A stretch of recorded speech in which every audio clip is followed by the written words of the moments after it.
am the Director of Training and Technology for Showcase Properties, KW Showcase Properties in Braintree and Quincy. And also I work with the agents in technology for Showcase, excuse me, Signature Properties. No. And that's who I am. And Leo, are you here? Yes, ma'am. Hi, guys. My name is Leo. I am the MCA at Market Center in Franklin, Massachusetts. And today, Tara will be taking you guys through Docusign, and I will be assisting her. I can also answer on the back end, of course, any leadership questions if there are any leaders here on today. Terrific. And I'm going to ask everybody to mute yourselves if you're not the speaker and put any questions that you have in the chat box. Terry and Leo will be monitoring that. Ready to send I'm going to mute Gail. I'm sorry. Mute yourself if you are not speaking, please. I don't know why, but there's a bunch of people not on mute for right now, which we usually Again, if you want to put me on co-host, I can manage muting and chats. Terrific. Will do for sure. Okay, take it away, guys. Okay, terrific. So I'd like to start just by showing you guys what we're going to work on today. And you guys should be seeing my screen here. So what we're going to be working on today is just the basics of Docusign. We're going to be covering very briefly, how to create your Docusign account and connect to Command, how to access your Docusign account from Command, how to add a document to a Docusign room, how to edit a document once you're inside Docusign, how to add signatures, and how to share your signed documents out. There are other things that Docusign can do, but we won't be covering those today. Maybe things like templates and also transferring over your documents from .loop, if you're using that, to Docusign. So I have, Leo will put up in the chat the link to a Google Doc that you can all access. And that Google Doc has a number of different videos on it that will cover those items, those topics that we won't get to today. So if you already have some familiarity with Docusign and you want to know some additional information, just copy down that link, and there are itemized videos that you can take a look at. Okay. Next, I'd like to just share with you. To start in, I'd just like to share my screen and get you guys so we can get up and running. Sorry.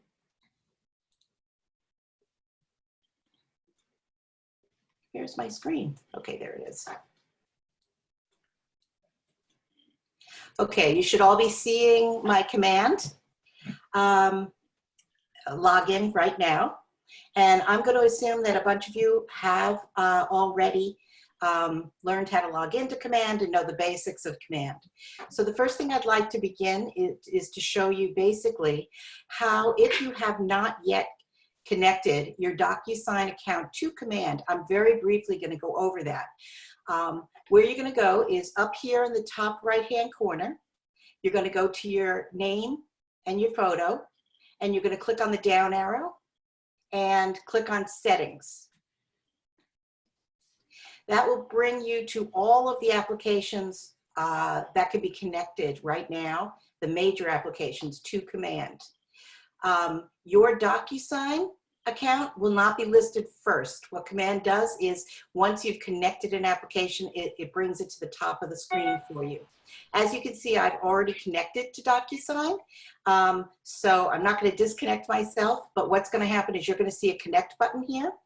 And you're going to get into a short form to fill out.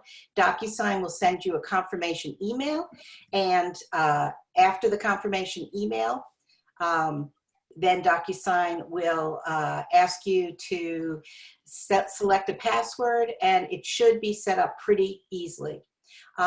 One word of advice: if you have had a Docusign account before, or if you have, even if it's been years ago, or if you currently have a Docusign account that's not tied to your KW Docusign account. I'm talking about another Docusign account. Perhaps you came from a different brokerage. You may encounter some problems there. So if you get any weird error messages, that just usually means that you have that email address that you're trying to use to sign up with your Docusign, with your KW Docusign account, is already being used for another Docusign. The way you rectify that is you can either change and use a different email address, and if that doesn't work, the folks you want to get in touch with are Docusign customer service. You don't want to call the KW support team for that one. Docusign are the people that will help you. They will either get rid of that account, which doesn't mean you'll no longer have access to it, it just means they'll inactivate that account, or they will work it through with you so that you will be able to sign up with KW on command for Docusign. Okay, everybody's muted right now, so what I'm going to do is if you could put your questions in chat, and Leo's going to let me know if there's a lot of questions coming up and we can answer them that way. Also, I will leave about 5 or 10 minutes at the end of this so that we can answer some of those questions. Leo will also put in the chat room right now a link to the KW knowledge base article that is about how to connect your Docusign account to command.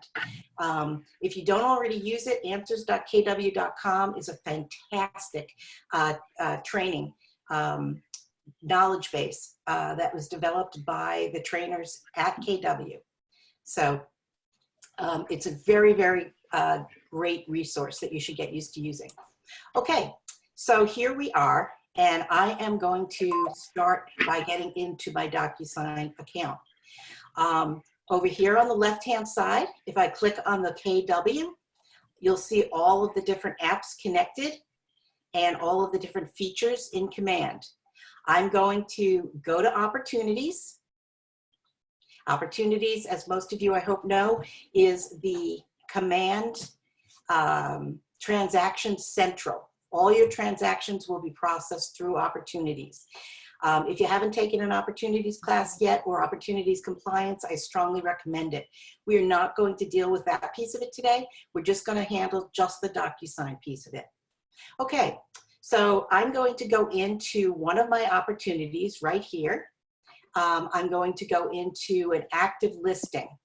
So here are my listing opportunities, and I'm going to click on active. So I have a couple of active listings. I have Daisy Duck and I have Susie and Sam Sellerton. I am in the process of showing, or I'm going to start to show Susie and Sam Sellerton's home at 214 Quincy Ave at Braintree.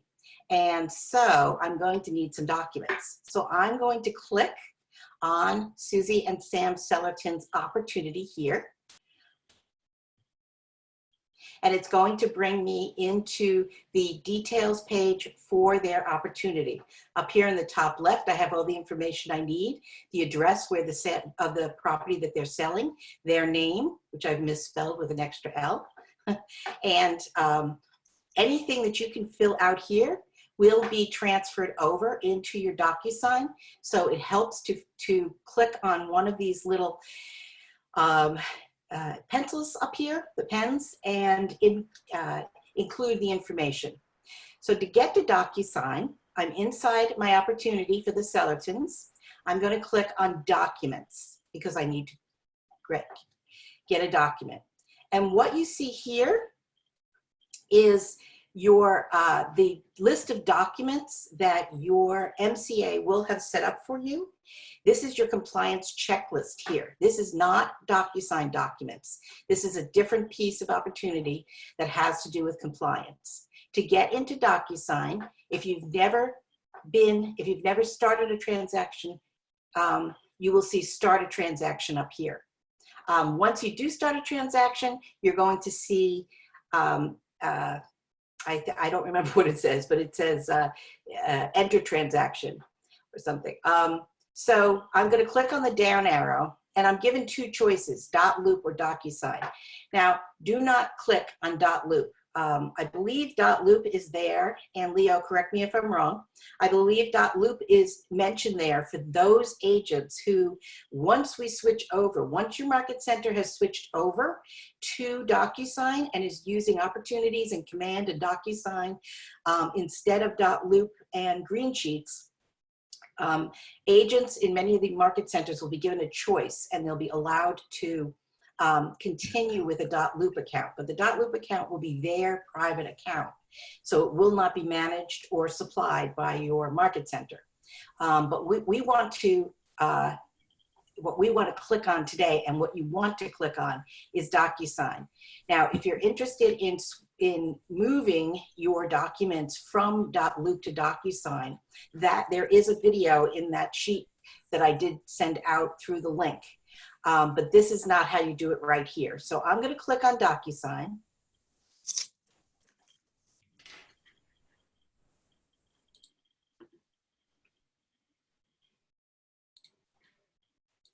And I'm going to give it a minute.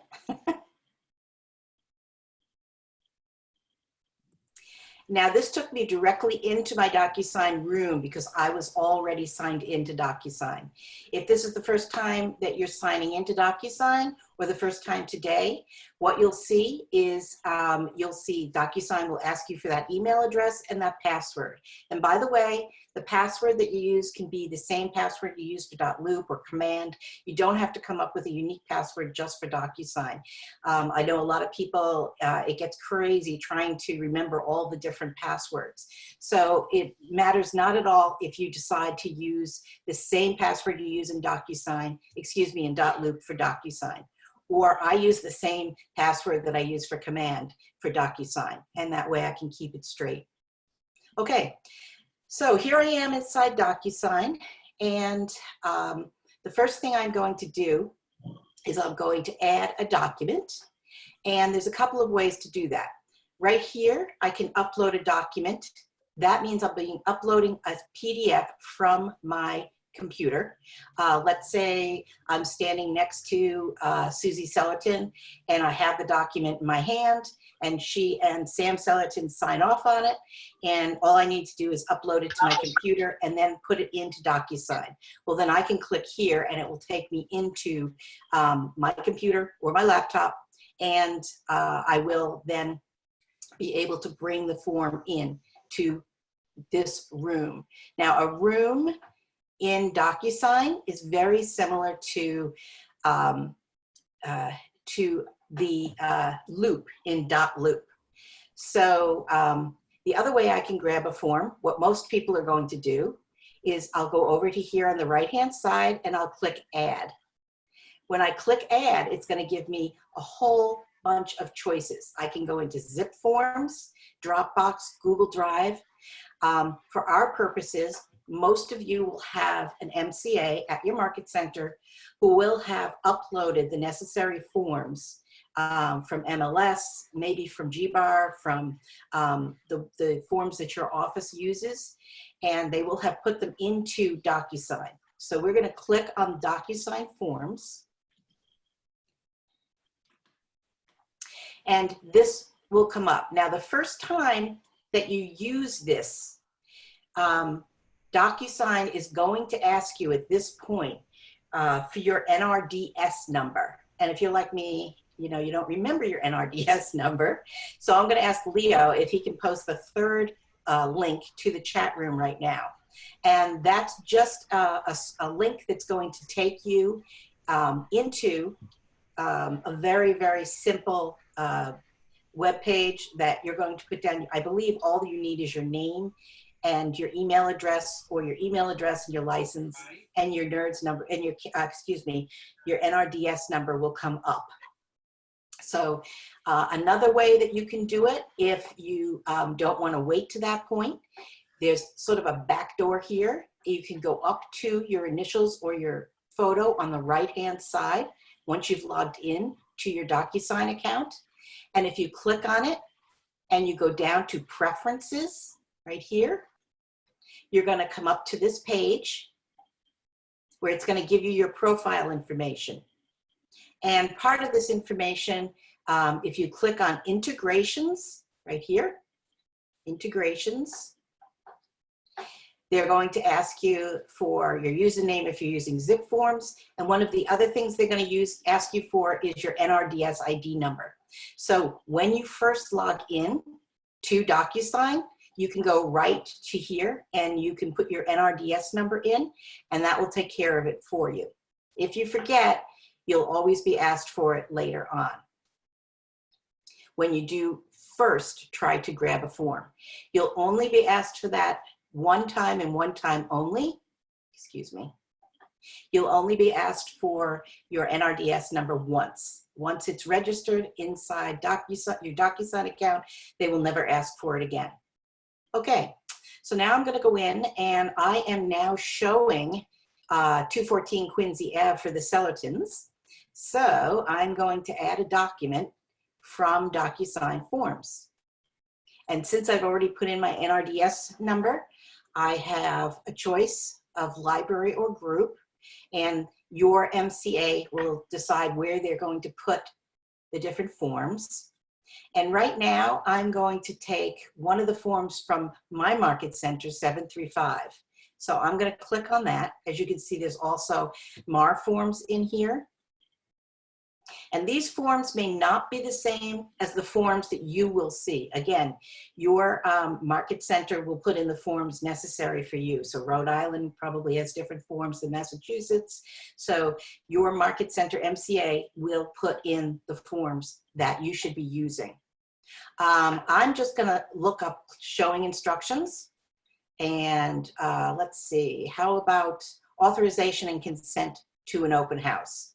Because I am going to start showing it and I am going to start having an open house. Sooner or later, it will not be virtually. I have hope that we will all be showing homes very soon in person. And all I'm going to do is click on add. As you can see, the form came into my room. And all I need to do to take a look at this form and fill it in is I need to just click on the form.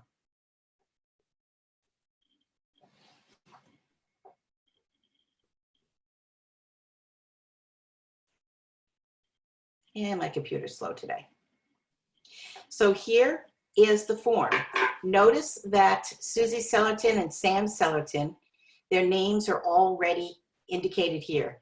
I am indicated as the designated agency, Terry Pence, the designated agent for the seller. And so it's really filled out for me already. Now, one of the reasons this is filled out, all I need to do now is say save and close. I'm going to just back up for a second and show you why this is filled out. One reason that information is on the form is because it was filled out in my opportunities detailed page. But also, right here, inside your room, inside your transaction room, under the tab details, once you come in and start a transaction, if you haven't filled out all the details in an opportunity, which you probably won't, you want to fill them in here as much as possible. Everything that you fill in here, here's seller name number 1, I can put the phone number in, I can put the company, I can put their address. I simply click on edit. And let's say I put in their address as 123 Main Street.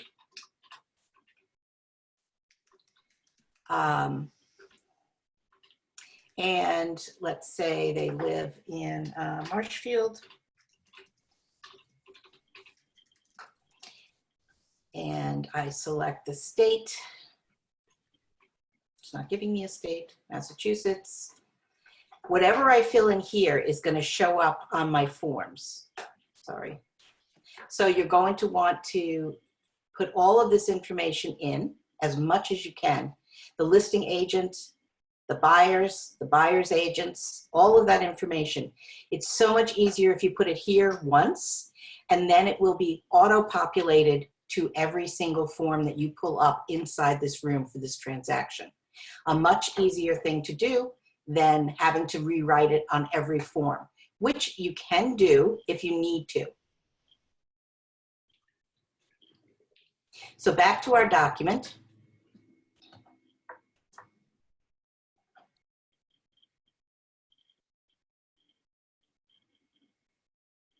So if I wanted to fill in here and type something in here, let's see, with consent to designation on designated agency, if I want to put a date in here, or if I want to fill in information down here, I can certainly do that. I can put in text at any time. All I need to do is edit the document. Once I save it and close the doc, then I'm going to go into add signatures and share the document. So to do that, if you can see right up here on the the left-hand side, the top left side of the document, there's a little circle here. And if I click inside that circle, I have these features that will come up. And since I want to add signatures to the document, I'm going to click on the pen, the Docusign pen. Once I do that, I am in the envelope. The envelope is just like what it sounds like. It is a digital envelope that you're going to use to send the signed document out. So first I'm going to put an envelope name. I guess I'll put in Sellerton's and authorization for open house. Here again, if I had other documents in my room, I could click on it here. I could use a template. I can call up documents from, pull in documents from Dropbox or a number of different places.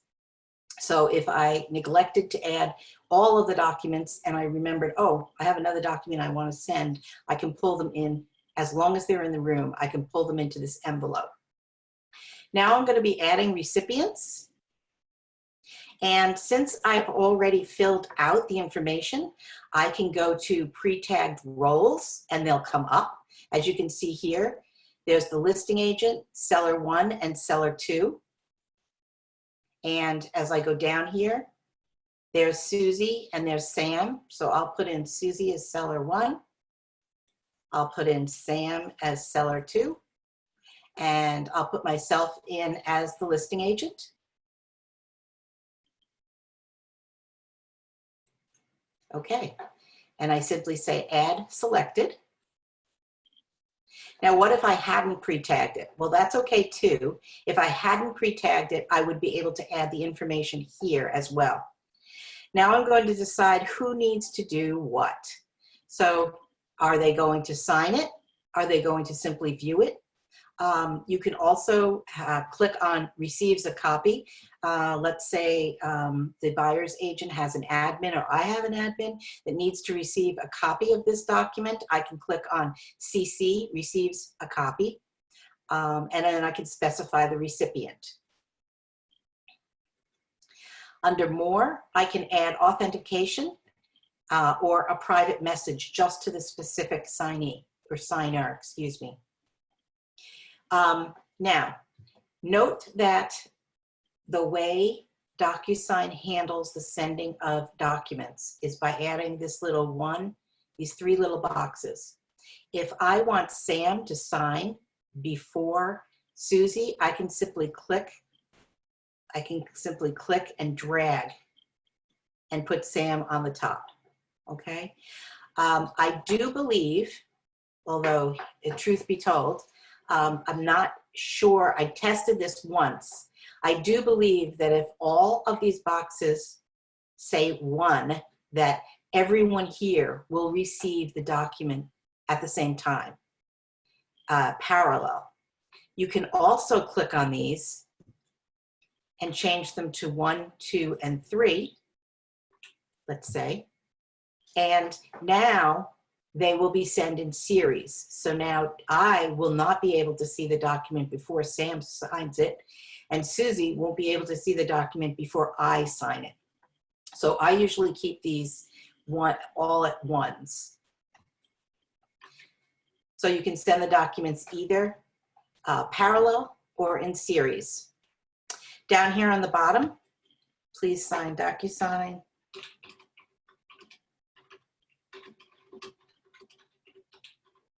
and I can't type. I can enter a little message.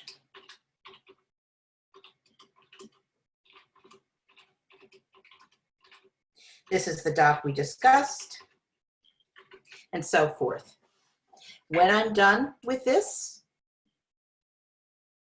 all I need to do now is save and close. There are additional actions. You can make a copy. You can view the history right here of the envelope. So once you have put documents in, if you don't remember whether you sent it or not, you can view the history. All you need to do right now, though, is say save, and here it is. Here's my draft. Okay. Now, if I open this document now, I have not shared it yet. It has all of my information in it.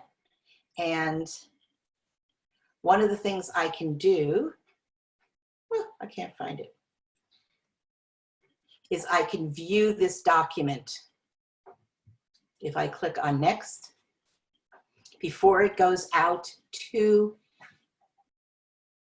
sorry, my computer's taking a while today. So here is where I can add the signatures. I simply clicked next. I have my information in here. And if you'll notice, there's 3 different colors of signatures. If we come up over to the left-hand side and we click on signature, I will see that there are 3 different, I can also drag down a signature if I want, or I don't have to. I can simply add delete. But the signatures and the date signed are already included here. Over here on the right-hand side, we have different recipients. Terry Pence is yellow, Susie Sellerton is blue, and Sam is lavender or purple. So I will be able to see all 3 with different colors very easily. At this point, I can add text if I'd like, very easily. I come over here, and there's a whole bunch of things I can do. I can add text or check boxes. So let's say I can have text here. Okay, good. And once I put the text box in, I can go over here on the right, and I can just add text as I see fit, whatever. I can change the formatting. I can change the data label. There's a bunch of features that you can utilize here. Also, I can add a checkbox. There's really no way to do it here. But if I did decide to add a checkbox, I could add it here. And I could actually go over to the checkbox values, for example, on the right-hand side, and I could click it. So let's say I had something that I wanted to show them that they needed to check. I could add the checkbox and add a value to it. Okay. So as you can see, you can even add formulas here as you would in an Excel spreadsheet. That gets a little bit more complicated. And when I'm done, I can look at everything here. Even though these signature boxes, they don't usually expand, but they will expand enough when your client goes to sign. So you don't have to worry about that. And now, something I like very much is I can go into recipient preview, and before I send this document, I can see exactly what my client is going to see at the other end. So I get to preview this document before I send it. The client will see start, and just like in .loop, it's very similar. Your client will have to initial and or sign all of the necessary boxes and then click finish. If they don't sign all of the or initial everything they're supposed to, Docusign will not let them finish and send it. Okay? So now I'm viewing his Terry Pence. Over here I can go in and I can see what Sam is going to see. And I can see what each of my recipients is going to see when they get their form. Okay? When I'm done viewing this, then all I have to do is click send. Although I used an invalid email address, of course. But all I need to do is click send and it will go out. Okay. Let's see. And then just to add to on Terry's, just like .loop, they cannot add any other fields or anything to that. So they can only sign as what you authorize, and they can only click what you authorize them to click at this moment in time. Absolutely. Thanks, Leo. Yes, they're not going to be able to, unless you click, you give them a role and allow them, suppose you're sending something to an attorney, purchase and sale or whatever, or initial contract to an attorney, you can allow edit privileges. But you're quite right, Leo. Once you put in these boxes and you say all they're going to do is sign, then that's really all that they get to do is sign the document. Okay, so what we can do right now is perhaps we can answer some questions. Leo, if you want to start with the chat, if anybody put questions in the chat, that's fine. If not, then we can open it up. And I'm not sure I have the capability to unmute everybody. Let's see. I can do that for you. I've been answering questions as we go. Oh, One great. that came in that I haven't gotten the chance to was when they sign, it does not date and timestamp signatures. I've been receiving a separate document in my room with all the timestamp and dates. Can I change that? It does timestamp and date. It should timestamp and date. I ran a couple of these, and when they came back to me, when the documents came back to me, I sent them to my personal email address. They did have a timestamp below the signature. Legally, I think that has to happen. What you are seeing, I believe, in your email is every time you go into a room on Docusign, you get a notification that you've been in or whatever you've done in Docusign. You get a notification to that effect. I do believe that, for example, on your phone, you can turn those notifications off. I kind of like them. I'm not sure if I'm understanding the question or not, but it should be time stamping everything. By law, I do believe that it has to. Let me get out of here. You are correct. So to elaborate on Terry's tour, add in more is it does timestamp. What you're seeing via email is just basically a receipt that says all, but if you hover over the signature itself, like Terry was saying, there is a date and timestamp. And on the leadership side, when I go in to approve it, I can hover over it for more details and see all that too. Mm-hmm. Great.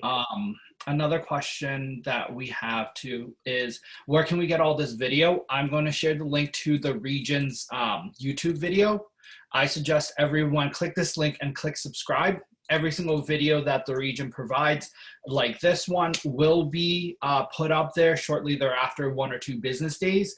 But click that YouTube link and click subscribe, and you'll get a push notification every time a video is put up.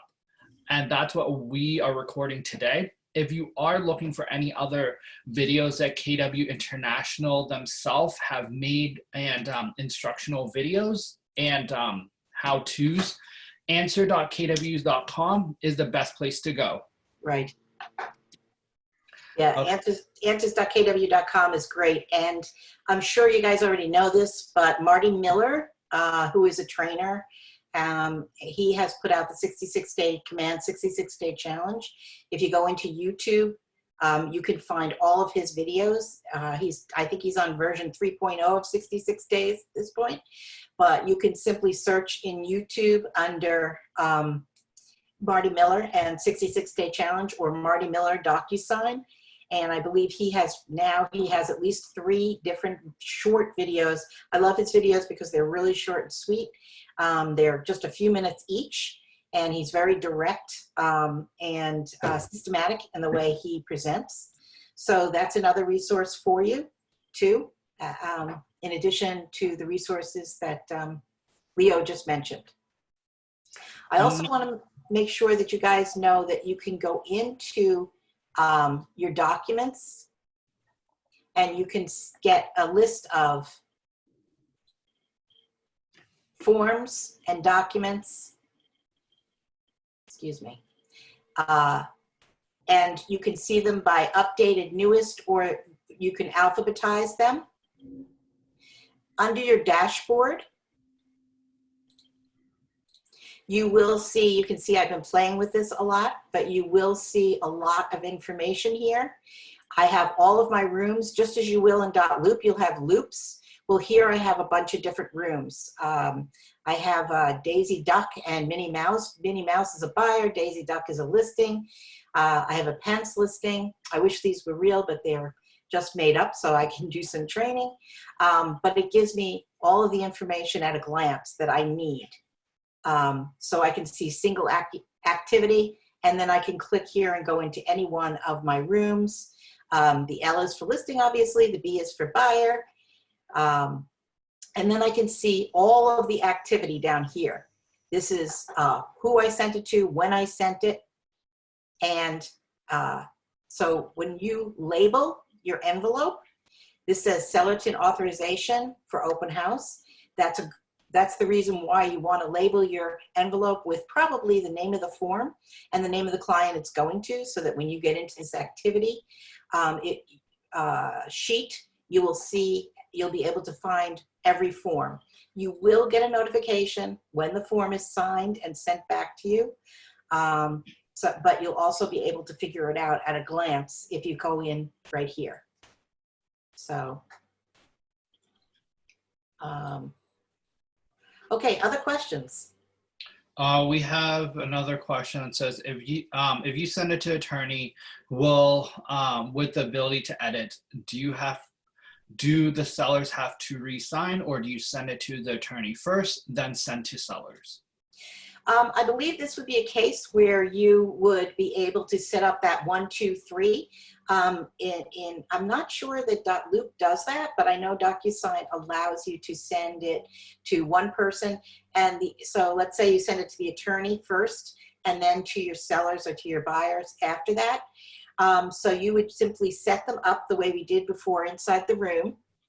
Let's see, let me go in here. And you'd simply set them up with a 1, 2, 3 for the documents. And the first person would be the attorney, and you'd give the attorney the right to edit. And then the second person would be, maybe you can say 1 and 2 and 2, for example. So 1 is the attorney, and 2 and 2 is Sally and Sam Sellerton, so they can receive them after the attorney sees it. But if you set it up that way, and you put the attorney at the top, and then you put the next 2 boxes in the envelope room,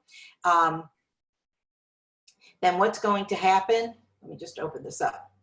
So if you set it up this way, and I put, let's say Terry Pence is the attorney for this sample. So I could say Terry Pence gets it first, and then seller 1 and seller 2 get it next. I don't know why it's not letting me do 2 here. So in this configuration, I believe what will happen is the attorney will get it first, and then the sellers will only be able to access the document once the attorney has signed and returned it, or changed it, signed it, returned it. And then to bring up a point that John Hogan just made, each person can only see and populate their color. So just a heads up, guys. Right, right. They won't be seeing all the colors. They'll just be seeing their own. That's. Can I ask a question? Sure. So on the top one, you're the attorney there, and it says needs to sign and edit, would it say? So I can do this, needs to sign, needs to view, receives a copy. Well, this has got me as the listing agent here, so it's not letting me do everything I could. But if my role were the attorney, it would let me do some editing. So Okay. only attorneys can edit? I believe that's true. I haven't set up an attorney, honestly, myself yet. But I believe that there is an editing component that you can put in there. But on this particular document that I selected, and having myself as the listing agent, it's not going to let me edit it. It's going to let me view it and sign it or receive a copy. Okay. So what I would suggest for everyone too is with the attorney's editing, have the attorney originate the document or having a document created with just the attorney first, so that it's only between the agent and the attorney, so that there's no messy like, oh my God, oh no. So Right. that it's clean, pretty, and concise, and we send out one perfect document that way. And Yeah. then to answer questions, a couple of them have been asking is auto saving and deleting. So everything does auto save for you once you exit out of the document. There is no save button per se. There is a save button for the envelopes where you can send out later, but documents when editing will auto save. Along with everything can be deleted, including envelopes. If you're just trying to sample them or just pull in random documents, they can be deleted or archived, and this is where it differs from .loop. But with that being said, there will be a tracking of everything that's done in these rooms, so that if you, oh my God, I don't know if I deleted this, you will be able to see if it's deleted, added, and such like that. Right. You'll be able to see the history. Yep. Yeah. Thank you, Leo. That's important. And as a matter of fact, I actually didn't know that you couldn't archive a document. So right here is view envelope history. So to take off what Leo just said, you can see all the history of every envelope, every document, everything that you sent out, because you send them out. Think of it literally as an envelope. It's a digital envelope. Take off and run to Joanne's. My order's ready. I'm sorry, I didn't get that.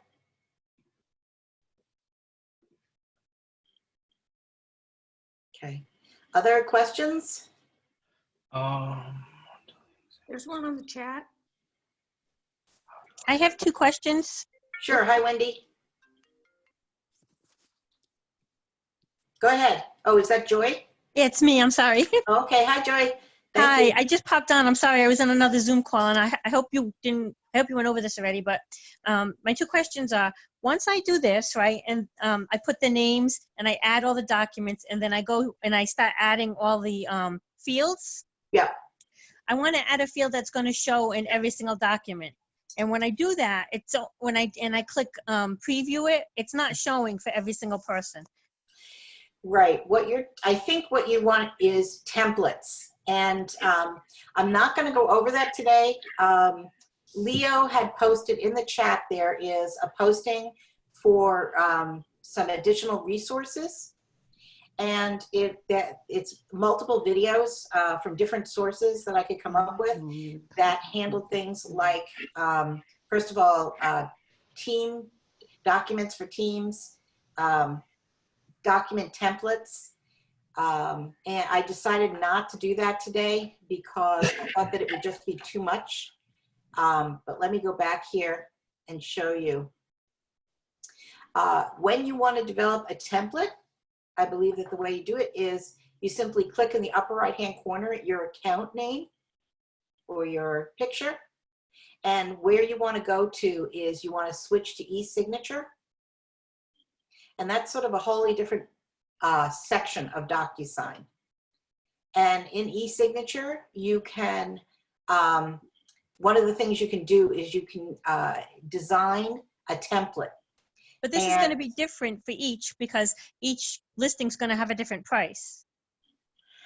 Right. I thought what you were saying was that you wanted a document, for example, if you had to have 4 members of a team signature on it, you could take the document and fill in everything that was going to be the same for each one. Is that what No. Okay. No, so I have 3 signers, and I go into my P&S, and now I have to type in the price for all of those 3 signers. So when I type it in, it shows up under one of the signers, but if I switch signers, it's not there for the second signer.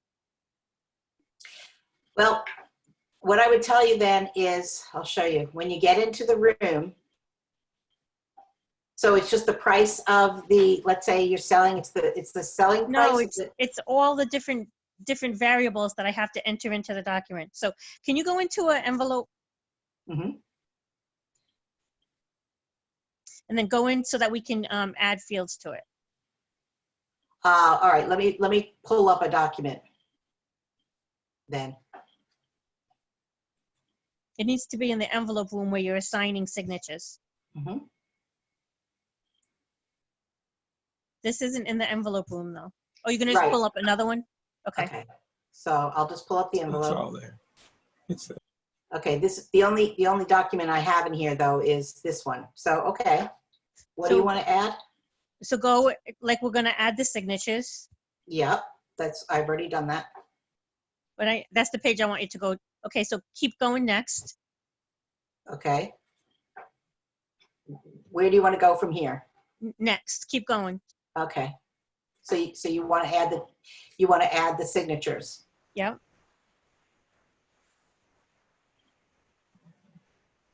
Okay, so say that line where it says, Add text.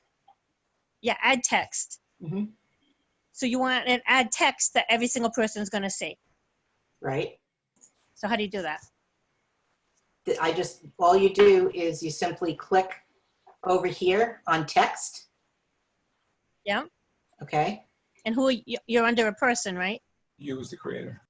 I am creating the form. I'm creating the form that I'm going to be sending out. So are you saying all three people, each person is going to see something different? I'm saying when you do the preview, when you go to each person, it only shows for one person. Oh, it shouldn't. Because it hasn't been signed yet by the creator. So, okay, you put the text in there, right? Right. Type something in there, like my name or something. Okay. I put in this text. So I think what you're trying to ask, Joy, is you have to augment the document itself before you send it out for signature, so that it is on the actual document before it goes for signatures. Because if you augment it when you're in signatures, it's only the person that's signing sees. So you have to do it as the creator, like John was alluding to. Wait, so how do I do that? When it's in forms?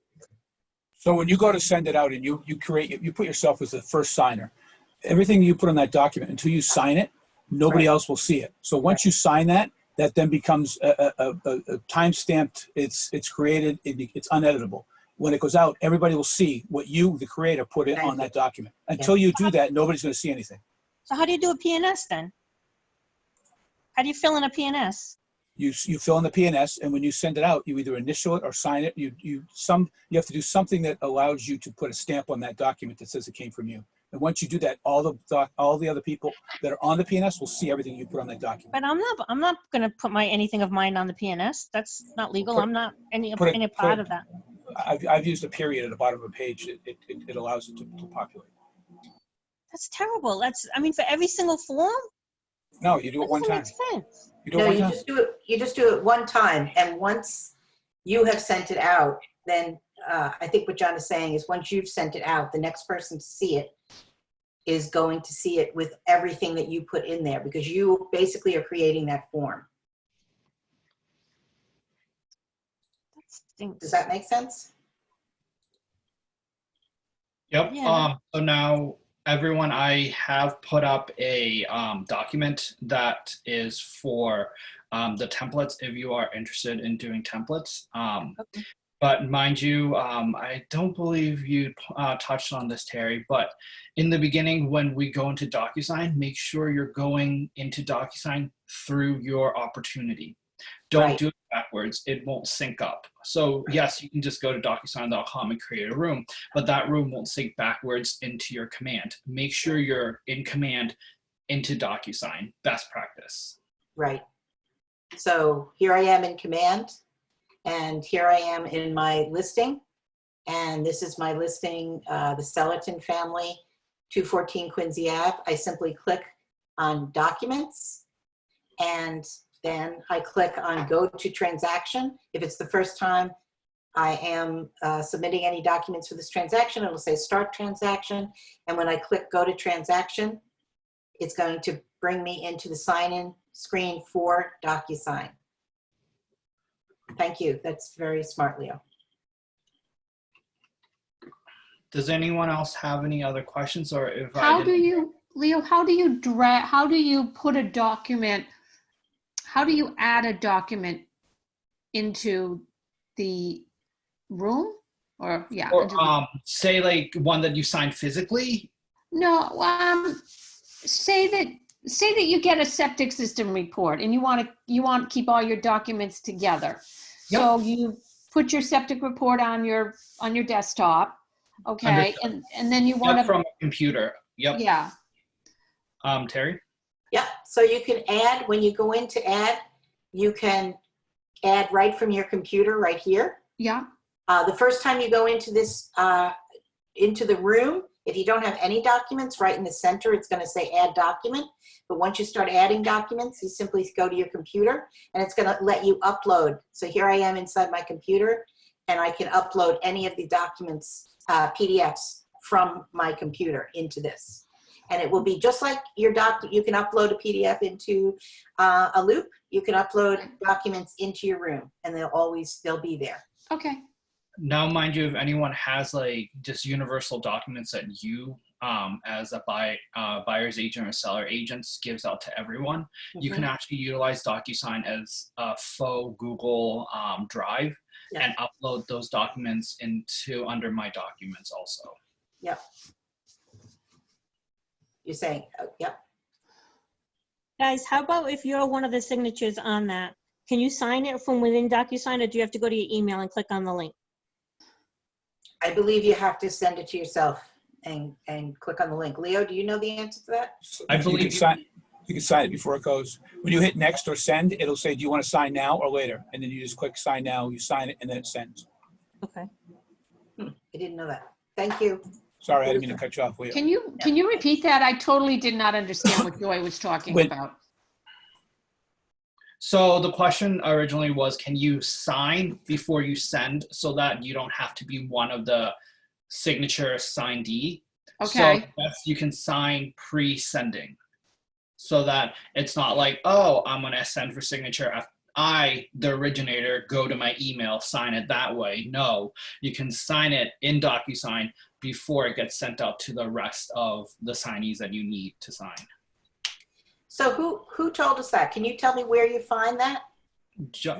When you create a document and when you go to send it, if you've assigned yourself to be the first signer on the very first page, we put email addresses. When you hit sign, it's going to, I mean, when you hit send, the DocuSign is then going to say, okay, you have to sign this. Do you want to sign it now or do you want to sign it later? You click sign now, sign now. It'll go back into the document. It'll click continue. It'll drop. Then it will go to each box where there's actually that you put text in, and it'll just basically let you. It's a great time to review it. It'll allow you to actually review everything. But if you just click finish, it'll go right to the signature line. You just hit the signature, and then it just sends automatically. Cool. Very cool. Thank you. And then you also, send get it to an the next email. person. Yep. and then to John's point too about reviewing, best practice that I've found is always put yourself as the first signature, so it goes to you, so that if anything goes horribly wrong, you see it first before it hits anyone else. Right. That's really great, Leo. That's very smart. And then John, who's been hopping on, actually belongs to my market center, and he's amazing and a Docusign guru, and he's used this in his past many lives. So definitely trust his word, and anything he hops on and says on this, like, take it as the Bible. Thank you, John. Thanks for being here. Now, does DocuSign have like the same kind of customer service that we were getting from Dotloop? If you had a problem, you call them? Yeah, well, maybe John can help with this. I've called them several times, and I found them to be friendly and very, very helpful. So I'm not an active agent right now. So I've called them for other agents with questions and issues, and they've always been very, very helpful. Yes, they don't belong to us, but they are our partner, like Dotloop was our partner. So they have a division, a team, or a specific part that helps KW specific people. So you're not just calling into Dotloop Docusign willy-nilly. No, these are people from KW, and they know KW processes and such like that. But mind you, if you are addressing Docusign, sometimes it might be a support issue and vice versa. So just make sure if they'll send you to the right place. But again, just make sure it's like, oh wait, is it a command thing? Or, oh, is it truly a Docusign thing? Right. you might want to run it by your tech person in your office first. And the other thing, thank you, Leo. The other thing I found is helpful is that when you get on the phone with them right away, tell them that you are a Keller Williams agent. Because when I've done that, they've transferred me to, I think they've segmented out special customer service for Keller Williams. So, all right, guys, I think we should jump off here. I'm not sure if there's another training, and I don't want to run over. I also, don't want to waste your time, so I want to be respectful. So very quickly, one last question, if anybody has one? Okay. So once again, guys, in the chat, that is our YouTube channel for the entire region. Any regional training like this one will be found there. Make sure you click subscribe so that you will get email notification from YouTube directly that the region has posted another training. Yeah. All right. Thank you very much. And Leo, thanks so much. And John, thank you very much for your input. I appreciate it. Of course. Have a great day, guys. Thanks.